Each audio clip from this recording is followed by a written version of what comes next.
미국의 항공모함 전단을 지키는 신의 방패 알레이버크급 구축함을 아시나요?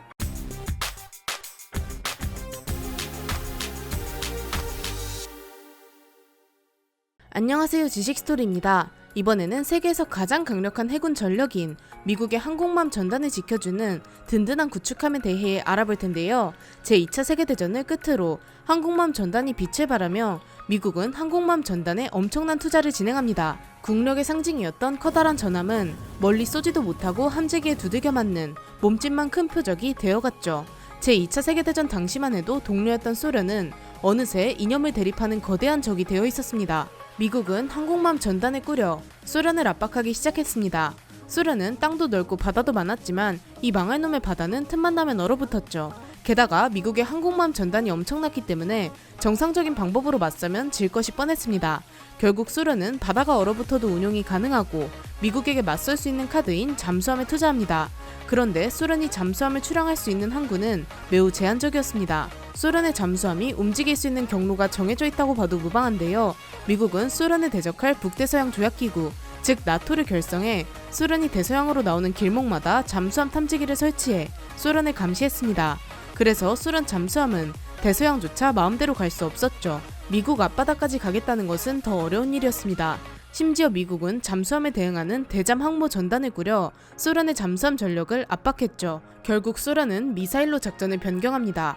멀리서 미사일을 쏟아부으면 막기 힘들겠지? 라고 생각하고 셀 수도 없는 미사일을 쏟아부으려 했죠. 미국은 드디어 소련이 미친 것이라 생각했습니다. 사실상 저렇게 미사일을 비처럼 쏟아부으면 무조건 맞는 쪽이 손해일 수밖에 없습니다. 미사일을 요격하는 것은 매우 힘든 일이기 때문입니다. 다 막아도 본전이죠.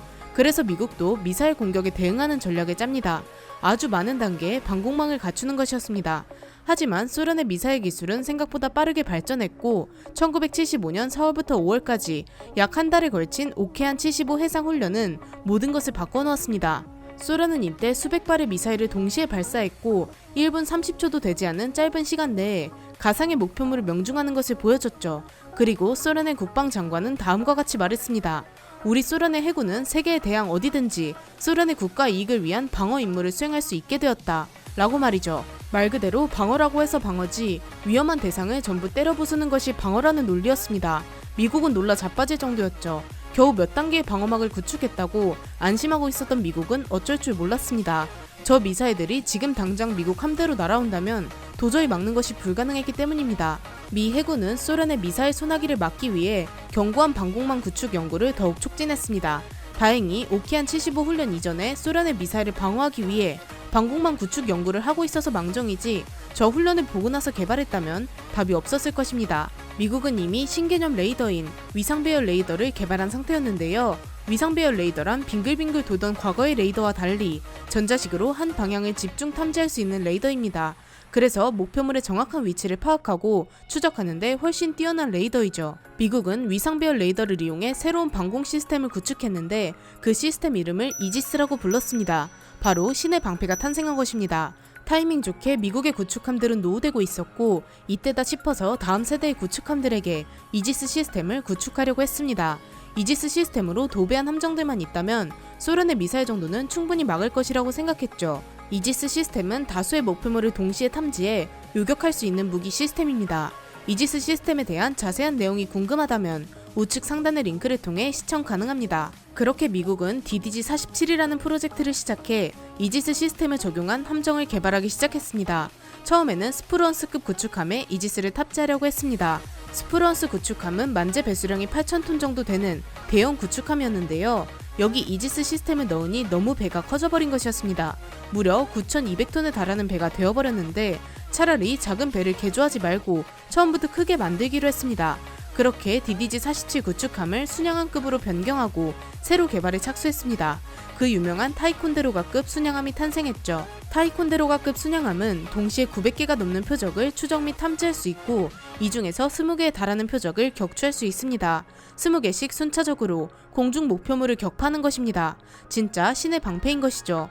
하지만 타이콘데로가급 순양함은 구축함보다 훨씬 비쌌습니다. 한 척에 무려 2조 8천억 원이라는 금액은 미국에게도 부담스러웠죠. 결국 27척밖에 건조하지 못해 매우 아쉬웠습니다. 그래서 보다 작은 구축함 크기로 이지스 전투함을 구상합니다. 1985년 방공을 목적으로 한 미사일 방공 구축함을 건조합니다. 이렇게 탄생한 구축함이 바로 알레이버크급 구축함입니다. 알레이버크는 미 해군 제독의 이름을 따온 것이었죠. 알레이버크급 구축함은 너무 많은 수량이 건조되었기 때문에 대표적인 함정의 재원을 설명드리겠습니다. 알레이버크급 구축함은 전장이 155m에 달하며 만재배 수량은 9,700톤에 달하는 함정도 있습니다. 승조원은 330명 정도 탑승합니다. 최고 속도는 30노트, 즉 시속 55km입니다. 항속거리는 약 8,000km이며 미사일 수직 발사관은 90개나 있습니다. 알레이버크급은 기존의 해군 함정 선체에 비해 폭이 넓어진 특징이 있습니다. 당시에는 레이더 피탐지 면적을 줄이기 위해 미군에서 많은 노력을 기울이고 있던 시기였습니다. 여기에도 각진 모양을 도입해 피탐지 면적을 줄였는데 덕분에 9,700톤급 함정으로는 보이지 않습니다. 스텔스 설계가 일부 적용된 것이죠. 따라서 적 입장에서는 레이더의 배의 크기가 정확히 나오지 않아 목표물 선정에 애를 먹게 되는 것입니다. 알레이버크급 구축함에서 가장 중요한 이지스 시스템에 대해 알아보겠습니다. 알레이버크급 구축함은 4개의 면에 거대한 레이더를 달았는데요. 이 레이더는 바로 SPY-1D라는 것인데 1000km나 되는 거리의 공중 표적을 무려 1000개를 탐지할 수 있습니다. SPY-1D 레이더를 통해 탐지하면 알레이버크급은 이 중 20개를 한 번에 격파할 수 있는 능력이 있죠. 또한 최근에 건조되는 알레이버크급은 이 레이더를 업그레이드해서 AN/SPY-6라는 레이더를 장착하게 됩니다. 이 레이더는 탐지거리를 1000km에서 2000km로 늘림과 동시에 한 번에 2000개의 목표물을 탐지할 수 있습니다. 정말 미친 성능인 것이죠. 알레이버크급은 1000km 밖에서 날아오는 표적을 미리 추적하고 SM-2 함대공 미사일을 발사해 1차적으로 요격을 시도합니다. 대부분 이 단계에서 요격을 성공합니다. 그러나 요격에 실패하게 된다면 ESSM이라 불리는 함대공 미사일로 2차 요격을 합니다. 그래도 요격에 성공하지 못한다면 함정에 초비상이 걸리는 것인데요. 그러면 근접 방어 무기 체계인 펠렁스 2개가 20mm 탄환을 1분에 4,500발을 발사해 요격을 시도합니다. 동시에 5인치 함포도 요격을 시도하죠. 보통 함포로는 요격이 불가능하지만 너무 위험한 상황이다 보니 모든 수를 쓰는 것입니다. 또한 적의 미사일이나 항공기를 교란하기 위해 체프를 발사해 생존성을 높입니다. 이런 철통 방어를 뚫고 공격을 성공시키는 것은 거의 불가능에 가깝다고 평가됩니다. 그래도 공격당할 가능성이 없지는 않기 때문에 함정의 생존성을 높이기 위한 기술도 적용되었습니다. 먼저 강철로 모든 선체를 둘렀습니다. 이로써 방호력이 증가했는데 알루미늄 장갑에 비해 화재 위험성도 현저히 낮아졌죠. 또한 각종 안테나와 감지 센서들이 부착된 기둥인 마스트는 특수합금으로 제작되어 부러지지 않게 했고 함장 등 지휘관이 있는 지휘소는 장갑을 덧댔습니다.